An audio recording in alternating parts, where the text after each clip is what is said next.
know that this society is evolving. We are coming from dark eras or era of single-party dictatorship. And because you had only one political party, those who wanted to participate in politics had to be members of that party, because you could not be a member of any other party. There was none. So there are people who are forced by circumstances at that time to be members of the party that was there at that time. And therefore, you can't really hold it against them. There are those who are ready to reform, or who have reformed, and therefore need to be given a chance to continue leadership. Who measures that? Who is the measure that Raila Odinga has reformed?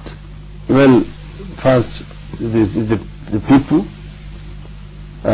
because the people will weigh these people, they will sieve them for like grain, the chaff from the grain, through an electoral process. The other one, of course, will be through some kind of investigations that can be carried out to find out who was reformed and who was not reformed. Like, remember, we talked of Truth, Justice and Reconciliation Commission. Through that kind of process, you can be able to sieve grain from the chaff. So what I'm trying to say is that I think it is unfair to prejudge people merely because your name has been mentioned here and there that you are guilty of a crime.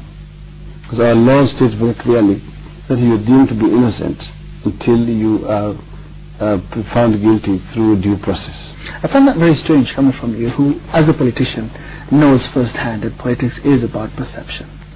Now, if these individuals have been perceived as being those who abuse positions of leadership, those who never championed proper governance, and some who had indeed been obliterated and relegated to the trenches, you are now reinventing some of them, presenting them to us again, deciding that you can now work with them. And that's why I ask you, is it because Raila Odinga decides that somebody has reformed that we should then accept that person as Kenyans? Or have you then championed a process in this country, or indeed anybody else, who has then seen a process that has allowed Kenyans in their own voice to say, we are now ready to welcome back certain people into the fold? No, Louis, the question of perception does not translate into guilt.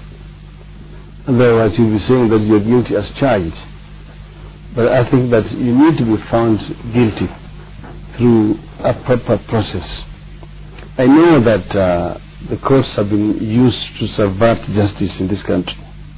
I know that many people who should be guilty or should be punished are walking the streets now, and some of them are in very high positions in this society. Some of them work with you?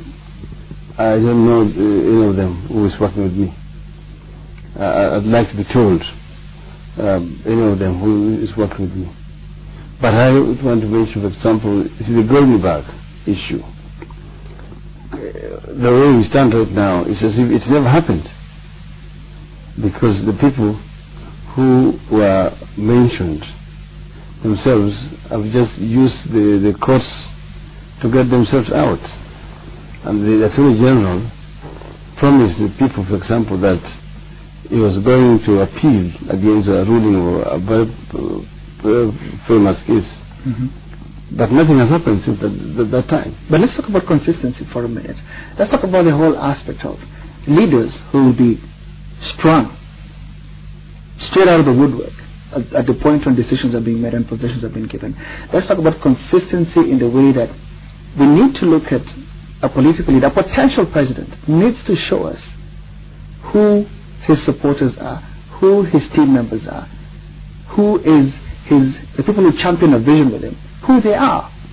Now, if I have listened to you, as have other Kenyans, and we've had you criticize team members in former President Moi's team members in President Kibaki's team, and now when we are watching you, as we did at Kasarani, and we then see you having in your backyard names like Sally Koskei, names like William Olentimama, names like Louis Otieno, What message are you giving Kenyans?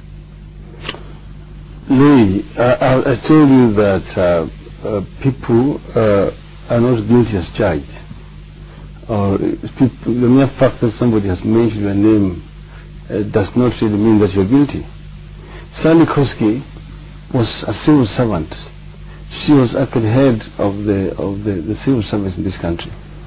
She has not been found guilty of any kind of crime. And we're not accusing her here.